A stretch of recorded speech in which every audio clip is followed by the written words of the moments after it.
저희 이제 말씀 보시겠습니다. 오늘 보실 본문은 사사기 6장 33절부터 7장 8절 말씀인데요. 7장 7절만 제가 읽겠습니다. 여호와께서 기드온에게 이르시되 내가 이 물을 핥아먹은 300명으로 너희를 구원하며 미디안을 내 손에 넘겨주리니 남은 백성은 각각 자기의 처소로 돌아갈 것이니라 하시니. 아멘. 여러분, 지금 사사기를 보고 있는데요. 사사기라는 성경은 굉장히 재밌고 중요한 성경이죠. 특히 여러분들에게는 더욱 많은 유익을 줄 수 있는 성경이라고 저는 생각하는데, 그 이유는 사람마다 신앙의 어떤 깊이나 형태가 다르죠. 여러분들이 조금만 외부 집회에 나가보시면 이런 예배가 있나? 이런 것들도 있어요. 그런데 제가 이 사사기를 통해서 여러분들에게 어떤 믿음의 다양한 형태들을 알려드리고 싶은 거예요. 사사기는 가장 믿음이 좋은 온니엘부터 시작해서 삼손까지 쭉 내려가요. 말하자면 모든 사사들이 기적이 있어요. 하나님의 역사하심이 있어요. 무슨 말이냐 하면 기적과 하나님의 응답이 있다고 해서 좋은 신앙이 아니에요. 그냥 여러분, 응답이라는 거는, 하나님의 기적이라는 것은 우리가 기를 쓰고 막 얻어내야 하는 게 아니에요. 그냥 하나님의 자녀니까 응답을 받는 거예요. 하나님의 자녀이기 때문에 비록 나의 신앙이 연약하고 하나님을 잘 모르고 하나님을 사랑하지 않더라도 그 인생이 너무나 아까운 데에서 힘들면 하나님이 그냥 구해주세요. 기적도 베푸시고. 하지만 삼손의 신앙이 좋다고 말하지 않죠, 우리는. 삼손이 수천 명의 블레셋 사람을 죽였다고 해서 좋은 신앙이라고 말하지 않습니다. 어떤 사람이 나와서 간증을 하면서 이렇게 하나님이 말씀하셨고 일하셨다라고 말한다고 해서 그 사람 신앙이 견고하다는 보장이 없어요. 물론 하나님과의 추억이 있고 그것 역시 대단한 일이지만 그것이 어떤 우리가 쫓아가야 하는 이상향은 아닐 수 있다라는 거죠. 그래서 여러분, 지금 우리가 온니엘부터 쭉 보면서 신앙이라는 게 이런 식으로 어떤 덫 같은 게 있구나, 응답을 받더라도 이런 위험함들이 있을 수 있구나 라는 것을 좀 배우시면 좋겠습니다. 여러분, 6장 33절 한번 보실까요? 그때에 미디안과 아말렉과 동방 사람들이 다 함께 모여 요단강을 건너와서 이스라엘 골짜기에 진을 친지라. 그때에는 뭐냐면 기드온이 우상 숭배하던 제단을 버리고 여호와의 제단을 쌓은 그때예요. 그러니까 우리로 치면 이제 하나님 잘 믿어봐야지 이런 때라고 할까요? 이제 하나님 잘 믿어봐야지, 예배드리러 가야지, 이런 때에 인생에 아주 큰 문제가 생긴 것입니다. 그동안은 잠잠히 있다가, 물론 그동안도 정상적인 상황은 아니었어요. 압제당하고 있었으니까. 하지만 여러분, 전쟁이 압제보다 더 무서운 거잖아요. 삥 뜯는 애들이 삥만 뜯어가다가 이제는 이제 막 나를 때리려고 하는 순간인 거죠. 하나님께서는 일을 키우시는 경향이 있어요. 이렇게 우리가 예배를 회복하면 그동안 우리를 옥죄고 있던 갈등들을 해결할 힘이 나도 모르게 생기거든요. 어떤 이성 문제, 친구 관계, 재정 문제, 다양한 문제들 가운데에서 그동안은 문제인 줄 알면서도 그냥 내버려 뒀던 문제들을 예배를 회복하면 그것을 믿음으로 돌파할 힘이 생겨요, 사람은. 그렇기 때문에 하나님께서는 갈등을 이렇게 키우시기도 합니다. 갈등을 키우시고 전쟁을 시작하시기도 해요. 왜? 그동안은 믿음이 없어서 해결할 수 없었던 문제들이지만 이제는 믿음으로 돌파할 수 있기 때문에 문제를 키워버리시는 거죠. 사랑하는 여러분, 우리가 하나님의 방식을 좀 이해해야겠습니다. 여러분, 하나님과 동행하는 삶은요, 전쟁하는 삶입니다. 전쟁하는 삶. 무슨 말이냐 하면, 갈등이 있을 때 우리가 기도하잖아요. 주님 도와주십시오. 물론 이런 태도가 너무 중요하지만 갈등이 있을 때는 담대하게 싸우지 않는 이상 해결이 안 돼요.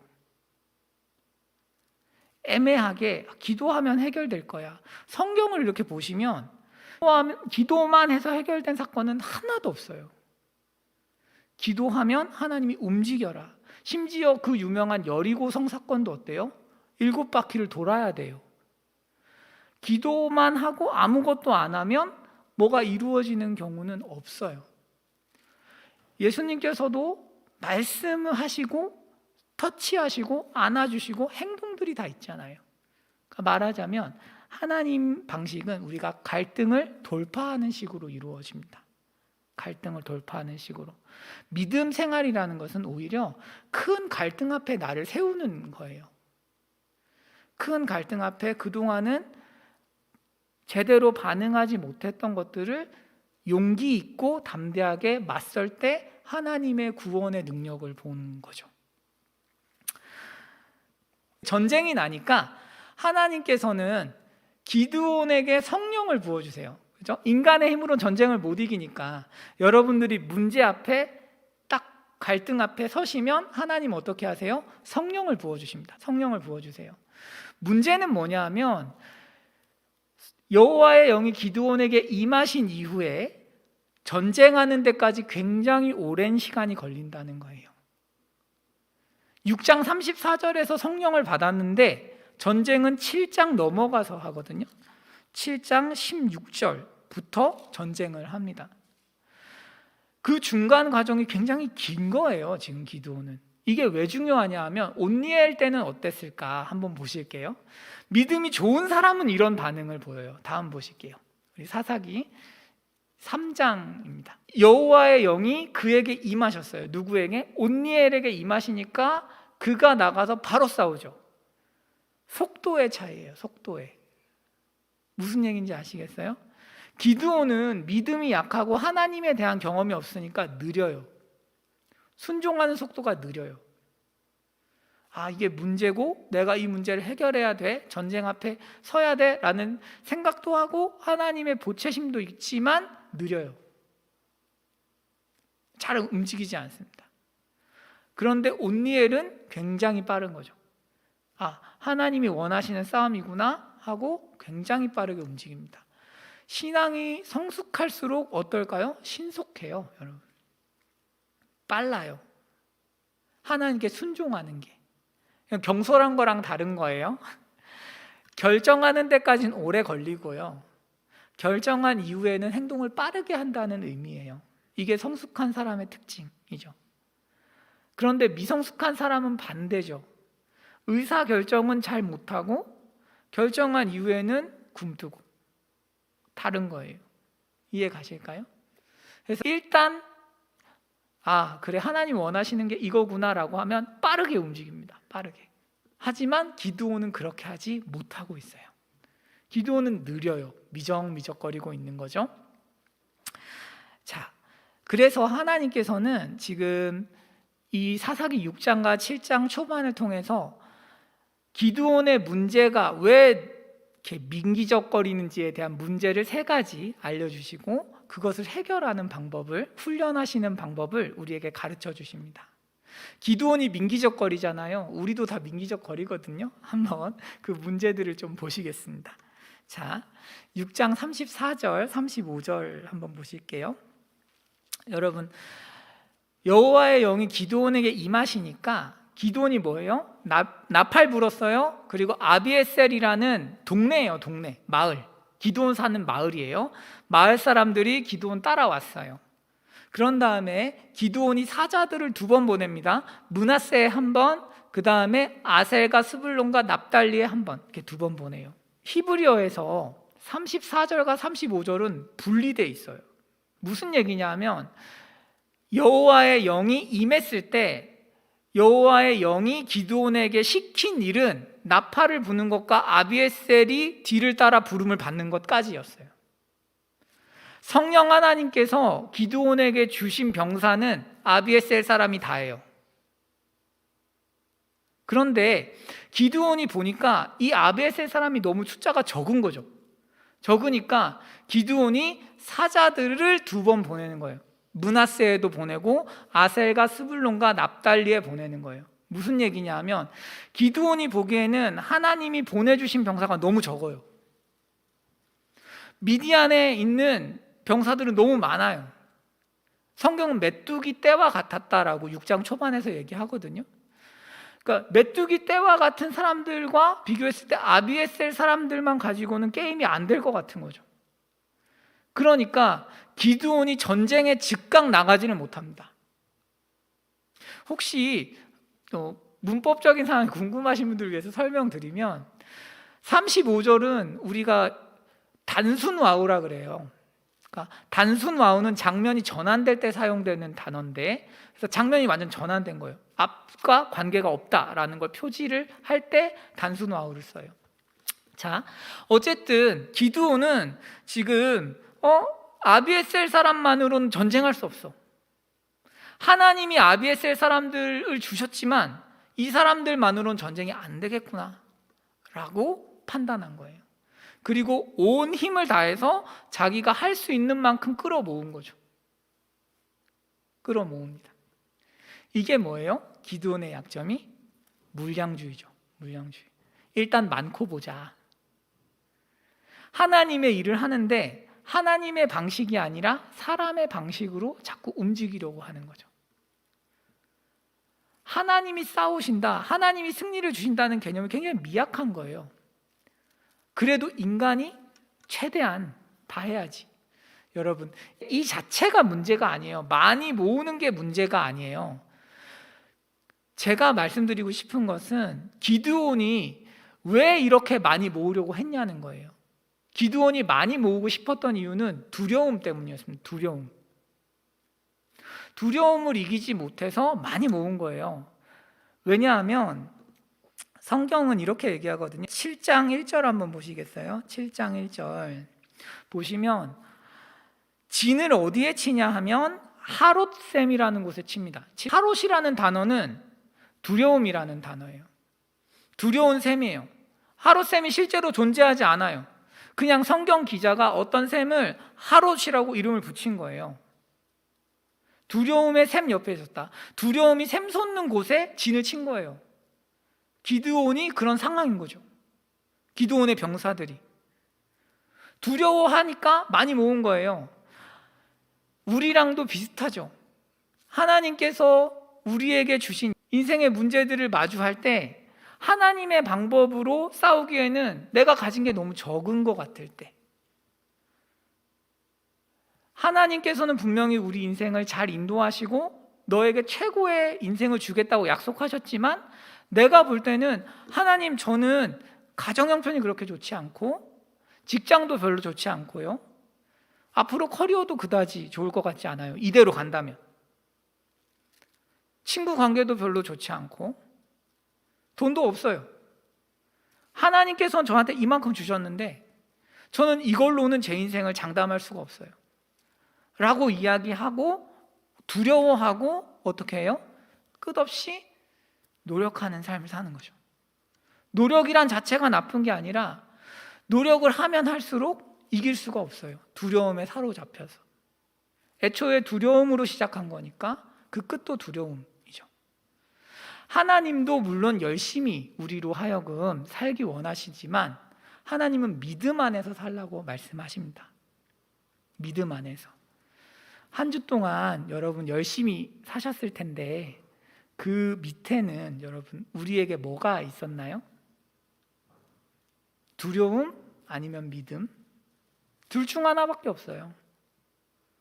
불신이 만들어내는 두려움 때문에 내가 내 인생을 열심히 살았든지, 아니면 하나님을 믿기 때문에 믿는 어떤 평안함과 부르심의 소명을 알기 때문에 최선을 다해서 살았든지, 둘 중 하나인 거죠. 하나님은 우리에게 후자의 삶을 살라고 권면하시는 거예요. 사랑하는 자녀야, 내가 너의 인생을 맞고 있고, 우리가 지금 앞에 있는 큰 문제를 하나님이 넘어가게 하실 텐데, 그러려면 어떻게 해요? 믿음으로 열심히 살아야 되는 거죠. 이게 기드온의 첫 번째 문제입니다. 여러분, 또 물량주의라는 거는 꼭 그런 열심으로만 드러나지 않고 굉장히 신앙적인 모습으로도 드러날 수 있어요. 신앙적인 모습으로도. 어떻게? 이제 숫자에 집착하면서, 어떤 숫자에 집착하면서 하나님이 일하시나 일하지 않으시나 이런 것들을 가늠하는 것 역시도 하나의 물량주의죠. 제가 이전에 교회에서 이제 성경을 가르칠 때, 물론 대놓고 말한 적은 한 번도 없었어요. 그렇지만 저는 사람들이 자꾸 늘어나면 참 즐겁고 좋았어요. 그 자체는 좋아할 만한 일이죠. 하지만 제 속에서는 많이 오면 좋은 모임이야 라는 어떤 그런 생각도 역시 있었던 것 같아요. 지금도 뭐 아예 없냐?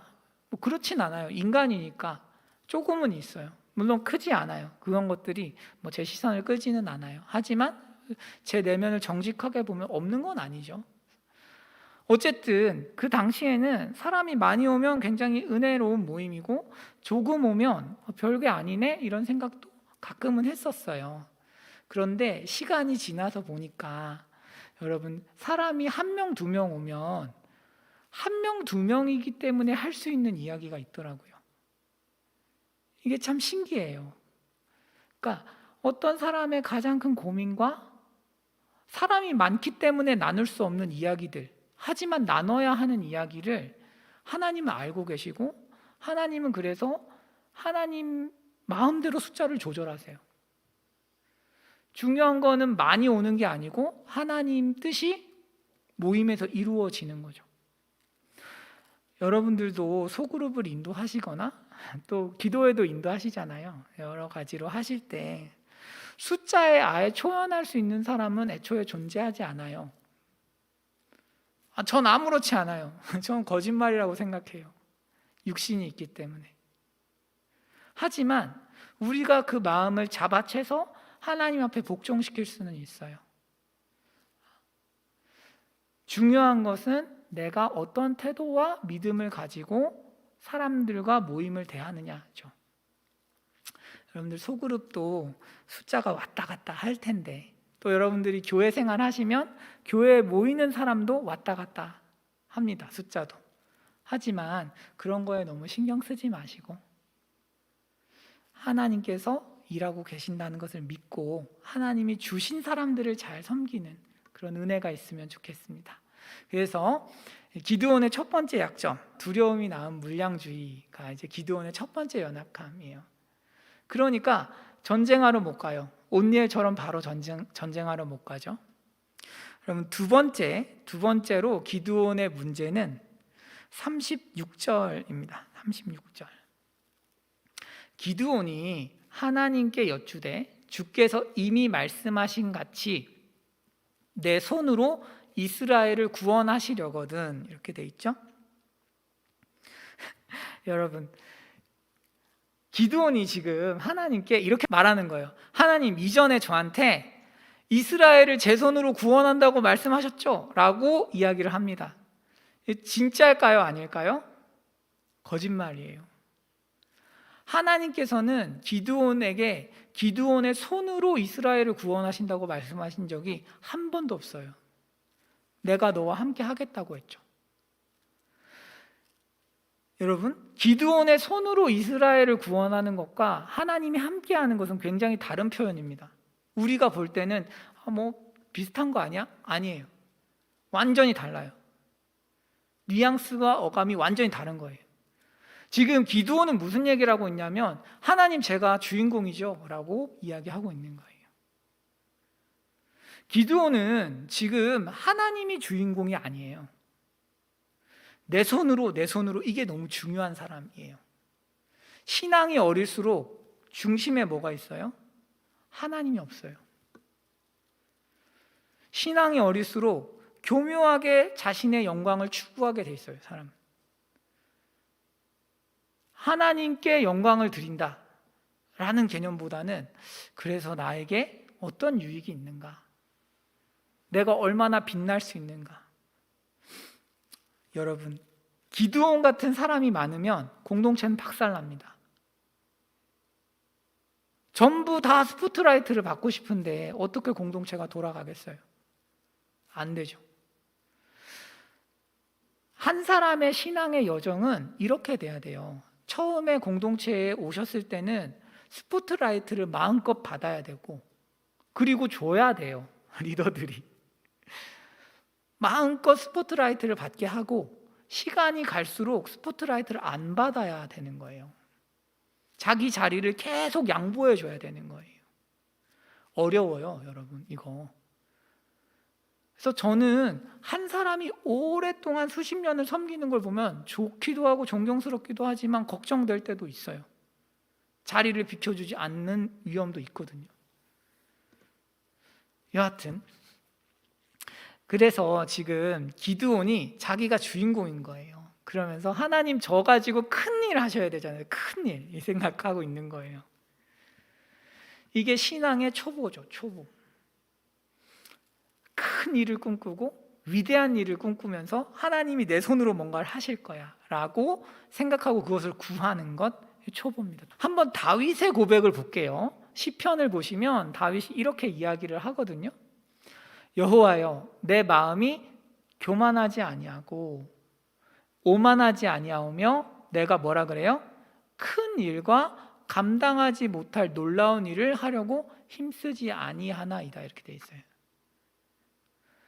다윗은 굳이 큰 일을 할 생각이 하나도 없는 사람이에요. 그래서 다윗이 놀라운 거예요. 나는 그냥 성전에 문지기로만 있어도 좋겠다. 하나님과 함께만 하기만 하면 돼 라는 그런 의식이 굉장히 강합니다. 그렇기 때문에 다윗에게 가장 중요하고 큰 일은 예배예요. 세상 사람들 보기에 크고 위대한 일을 하는 것은 다윗에게 별로 관심사가 아니에요. 물론 맡겨지면 해요. 다윗은 맡겨지면 하고 그것을 불평하지 않고 감사하면서 하지만 다윗의 첫 번째 목적은 예배예요. 하나님과의 교제예요. 그리고 하나님과 교제하는 삶을 큰 일이라는 것이 굉장히 많이 망가뜨릴 수 있다는 것도 다윗은 알고 있어요. 그렇잖아요. 바쁘면 기도 어떻게 해요? 바쁘면 성경 보기 어려워요. 그런 거죠. 큰 일이라는 것은 필수적으로 사람의 많은 희생과 어떤 헌신을 요구하기 때문에.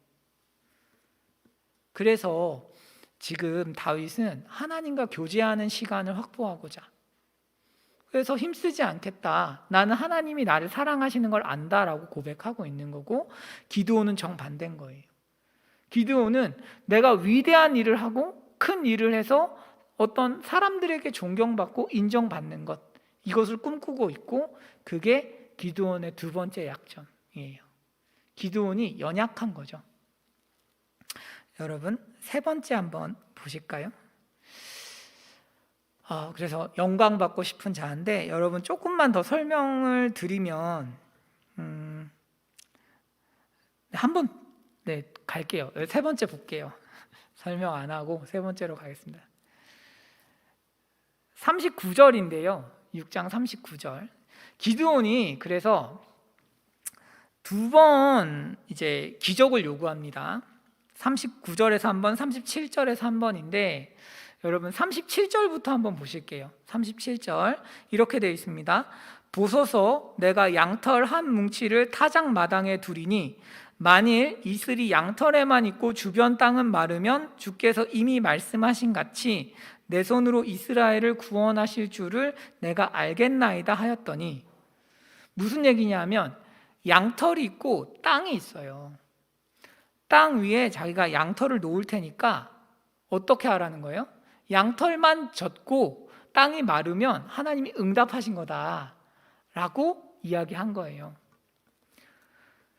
여러분 생각해 보세요. 양털이 물을 흡수를 잘할까요? 아니면 땅이 흡수를 잘할까요? 양털이 당연히 털이고 보송보송하니까 땅보다 더 물을 많이 흡수하지 않겠어요? 자연스러운 거예요. 여러분, 원래 그래요. 원래 기도원이 기도 안 해도 원래 양털이 안 말라요. 땅은 마르고요. 지금 기도원이 하는 거는 이런 얘기예요. 하나님, 내일 아침에 동쪽에서 해가 뜨면 하나님이 일하실 줄 알게요. 이런 거랑 비슷해요. 그래서 성경은 뭐라고 얘기하냐면 38절에 하나님이 하셨다는 얘기가 없어요. 그냥 그대로 된지라 이렇게 쓰죠. 이거는 하나님이 하셨다는 얘기가 아니에요. 애매한 표현이죠. 그냥 그렇게 됐다. 그러니까 기드온은 지금 뭐 이상한 짓을 하고 있는 거죠. 그러면서 39절에서는 시험합니다. 시험. 이번에는 진짜 시험이죠. 양털은 마르고 땅은 물기가 있어야 되니까 진짜 기적이에요. 이거는. 그래서 이제 시험을 하고 40절에 하나님이 그대로 행하셨습니다. 그래서 응답하셨죠. 여러분, 하나님을 이렇게 시험하면 될까요? 안 될까요? 안 돼요. 안 됩니다. 그거를 길게 생각하실 필요 없어요. 시험하면 안 돼요. 그렇지만 여러분, 우리가 때로는 삶에서 너무 어렵고 큰 문제를 겪으면 뭐 이런 기도를 할 수도 있기는 있죠. 성경도 기드온이 마냥 잘못했다 뭐라기보다는 잘못했는데 이해한다 이런 식으로 써놓은 거거든요. 여러분, 하지만 기드온의 이런 하나님을 시험하는 태도는 좋은 태도는 아닙니다. 이걸 아셔야 돼요. 좋은 태도는 아니에요. 여기에서 시험하다라는 단어는 나사으라는 단어인데, 나사으. 여러분, 시험이 뭔지 좀 알려드릴게요. 한번 보시죠. 출애굽기 17장인데 이렇게 돼 있어요. 시험이라는 건 이런 거예요. 지금 광야인데 하나님 물 주세요. 목이 마르니까 물을 달라는 거예요. 그리고 물을 주시면 하나님이 계신 거고, 물을 안 주시면 하나님 안 계신 거예요. 그게 시험이에요. 지금 기드온이 하는 것도 똑같죠. 하나님이 계시면 응답을 하실 거고, 계시지 않으면 응답 안 하신다. 이게 시험이에요. 그러니까 나는 답을 정해놓고 내가 원하는 답을 해야 하나님 계신 거예요. 이게 시험이에요. 시험. 이런 관계에서는 누가 하나님이에요? 누가 주인이에요? 사람이죠. 기도하는 사람이죠. 내 마음대로 하나님이 움직이지 않으니까 넌 하나님이 아니야, 이 뜻이거든요. 그게 시험이에요. 지금 기드온도 그런 거예요. 하나님, 만약에 이 기적 없으면 저 전쟁 못해요? 기적 없으면 저 전쟁 안 나가요? 하나님이랑 협상하는 거죠. 그러니까 하나님이 기적에 응답을 하셔도 그 기적이 과연 하나님이 기뻐하시면서 주신 기적이냐? 아니라는 거예요. 사랑하는 여러분, 우리가 하나님을 시험하고 싶은 마음이 들 때가 있어요. 뭐가 안 보이니까. 기록된 말씀은 있지만 뭔가 내 삶의 모습은 전혀 말씀하고 다른 쪽으로 가는 것 같고, 정말 하나님이 내 삶을 지금 돕고 계신지 안 돕고 계신지를 잘 모를 때가 있어요. 그래서 하나님을 시험하고 싶은 마음이 들 때도 있어요. 때로는. 그렇지 않겠어요? 그런데 그때 생각하셔야 될 게 있어요. 뭐냐면 시험을 지금 누가 하고 있느냐는 거예요. 누가. 다음 보실게요. 신명기 8장인데 시험은 하나님이 하시는 거예요. 시험은 인간이 하는 게 아니에요. 하나님이 우리를 시험하시는 거예요. 여러분들 사시면서 우리가 지금 이 상황에서 내가 어떻게 해야 될지 모르겠다. 하나님이 원하시는 건 이건데 여길로 가기에는 너무 부담스럽고 힘들다. 이런 생각하실 때가 있잖아요. 하나님 말씀은 너무 이렇게 뭐라고 해야 되지? 너무 부담스럽고 순종하려니까 너무 힘들고 이러니까 우리가 아닐 거야. 여러분, 때로는 우리가 하나님의 명확한 말씀을 알아도 감정이 안 따라줄 때가 있지 않아요? 그러면 하나님이 말씀 안 했다고 생각하잖아요. 하나님이 말씀하셨으면 나한테 감정을 주셔야지. 이런 식으로도 우리가 가요. 아예 틀린 말은 아니지만 꼭 맞는 말도 아니에요. 때로는 너무나 명확한 원칙은 감정과 상관없이 순종해야 되는 게 있어요. 예를 들면 사람을 용서하는 거는 여러분 내 감정이 받쳐주면 하는 거예요? 아니면 그냥 하는 거예요? 그냥 하는 거예요. 그거를 이 사람을 용서해야 될까요? 말까요?를 기도하고 정하는 게 아니죠. 내가 이 사람을 용서해야 될 것 같으면 하나님 기적을 주세요. 맞아요? 틀려요? 틀리다 이거죠. 내 마음이 안 따라줘도 하는 거예요. 그거는. 왜? 그때 하나님이 우리를 시험하고 계신 거예요. 시험의 주체는 하나님이에요. 하나님의 말씀이 이렇게 명확한데 너는 용서할 거니 말 거니라고 하나님이 시험하시는 거예요. 완전 정반대예요. 우리는 때로는 신앙적인 컨디션이 떨어지니까 하나님을 테스트해 볼까? 지금 용서를 해야 돼 말아야 돼. 순종을 해야 돼 말아야 돼. 이러지만 하나님은 정반대예요. 네가 신앙적인 컨디션이 떨어지고 감정이 받쳐주지 않을 때도 나를 순종할 수 있니? 나에게 순종할 수 있니? 신앙이라는 거는 여러분 그런 식으로 시험을 누가 하는지를 알아야 타협이 안 돼요. 신앙을 왜 계속 타협할까요? 내가 하나님을 시험하니까요. 내가. 여러분, 하나님이 우리를 시험하고 계십니다. 자, 보세요. 여러분들이 주일 예배를 지키려고 해. 근데 주일마다 계속 약속이 잡혀요. 좋은 알바자리가 와요.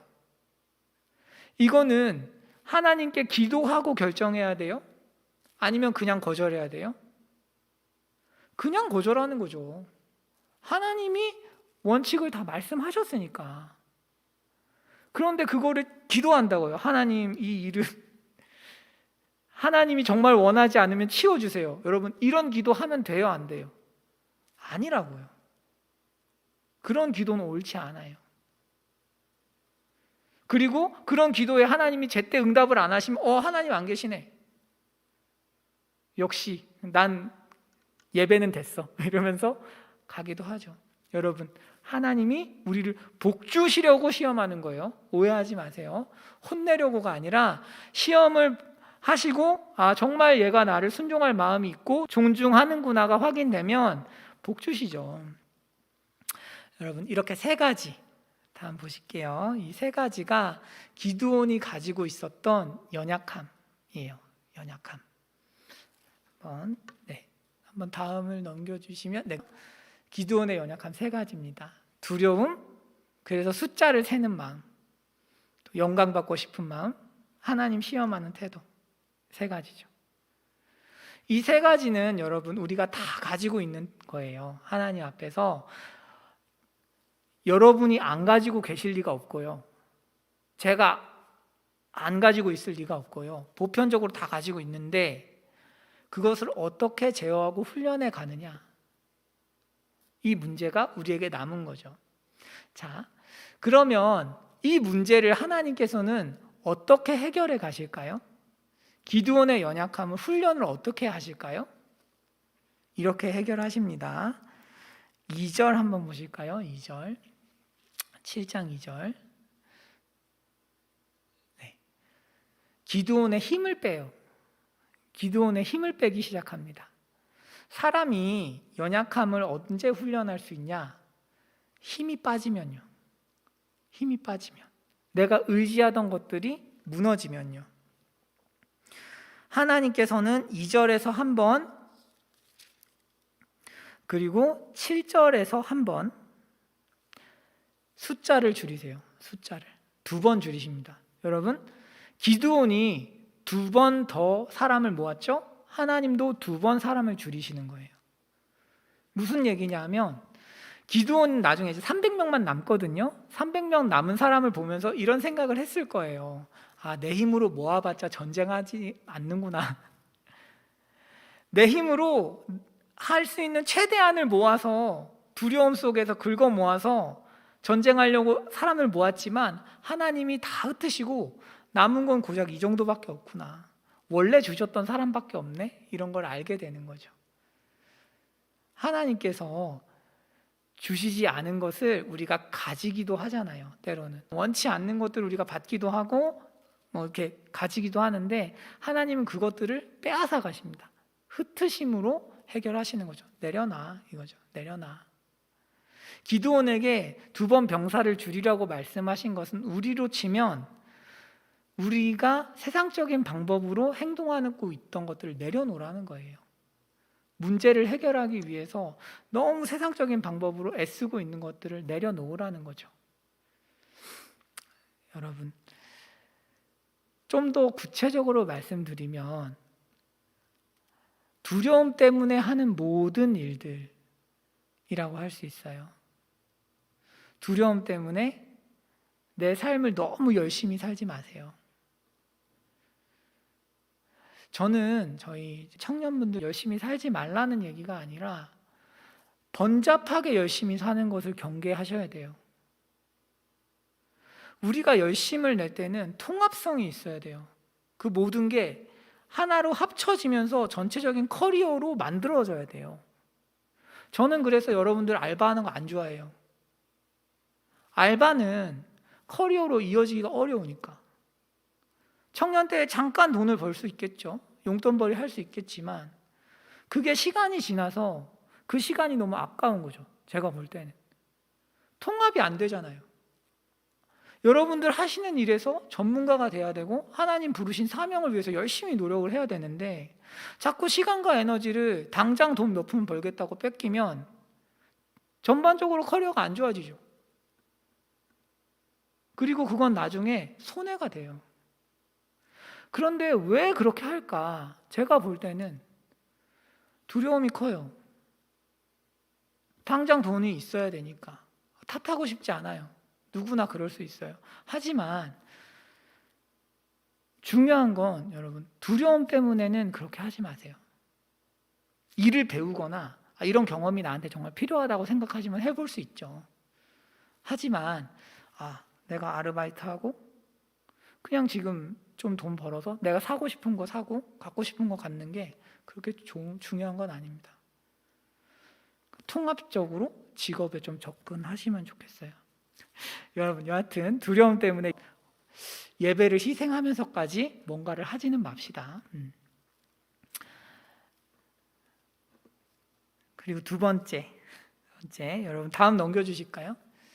그 다음에 가르쳐 주시는 건 사람 수를 왕창 줄여놓고, 넘어갈게요. 여러분들이 좀 너무 많은 내용을 들으셔서 하실 것 같아요. 자, 보세요. 하나님께서는 기드온에게 미디안을 내 손에 넘겨주시겠다고 다시 말씀하세요. 기드온은 내 손으로 라고 이야기했는데 하나님은 기드온에게 내 손에 라고 이야기하세요. 무슨 얘기냐면 하나님은 기드온한테 너는 받는 입장이야 라고 명확하게 얘기하신 거예요. 네 손에 넘겨주겠다, 내가 해서 주겠다는 의미예요. 그런데 기드온은 내 손으로, 바이죠, 수단이에요. 너를 통해서 아니라는 거예요. 그러니까 기드온은 적극적으로 내가 뭔가를 해야 된다고 생각했지만 하나님은 교정하시는 거예요. 너는 받는 입장이야. 받는 입장이라는 거예요. 이거예요. 그러니까 우리가 하는 모든 것들을 하나님은 주십니다. 주시는 분이에요. 내가 이루려는 게 아니고 하나님 주시는 분이에요. 이걸 교정하시는 거예요. 교정하십니다. 하나님 이것도 하고 저것도 하고 저것도 하고 이것도 할게요. 하나님 뭐라고 말씀하시겠어요? 이것도 주고 저것도 주고 다 줄게. 우리가 하나님 앞에서 가장 하나님을 하나님답게 대우하는 게 뭘까요? 받는 포지션이에요. 받으려고 앉는 게, 받으려고 무릎을 꿇는 게 가장 하나님을 하나님답게 대우하는 거예요. 믿음의 길을 갈 때는 여러분, 내가 뭔가를 대단한 걸 자꾸 성취해서 하나님을 영광 돌린다, 이런 개념이 아니에요. 그냥 우리는 하나님이 행하신 일을 증언하는 사람들이고, 그렇게 가다 보면 하나님이 행하시는 일들을 구경하는 거예요. 그 가운데서 받는 거죠. 하나님 행하신 일들을 받고, 은혜를 받고, 하나님이 주신 관계를 받고, 하나님이 주신 지혜를 받는 거지, 계속 뭔가를 내가 이루어야 되는 삶이 아니에요. 기독교가 왜 탁월한 종교냐? 받는 종교여서 그래요. 은혜로 받는 종교이기 때문에. 모든 걸 받는 종교예요. 여러분, 독생자를 주신 분이 뭘 다 안 주겠어요. 여러분의 미래도 주시고, 우리의 건강도 주시고, 관계도 주시고, 돈도 주시고, 다 주시죠. 그런데 하나님과 우리랑 뭐가 안 맞는 거예요? 우리는 자꾸 이루려고 하니까, 이루어서 영광 받으려고 하니까 힘이 들어가잖아요. 신앙에 힘이 들어가고 힘이 들어가니까 하나님이랑 합이 안 맞죠. 자꾸. 그러면 안 되겠습니다. 여러분, 힘을 빼시고 하나님 앞에서 받는 위치에 서시면 좋겠어요. 그렇다고 뭐 아무것도 안 해라 이런 건 아니에요. 성경에서 말하는 평안함, 걸어감, 잠잠함 이런 단어들은 할 일을 하라는 뜻이에요. 다만 뭐 이렇게 부산하게 뭐 특별하게 굴지 말라는 의미죠.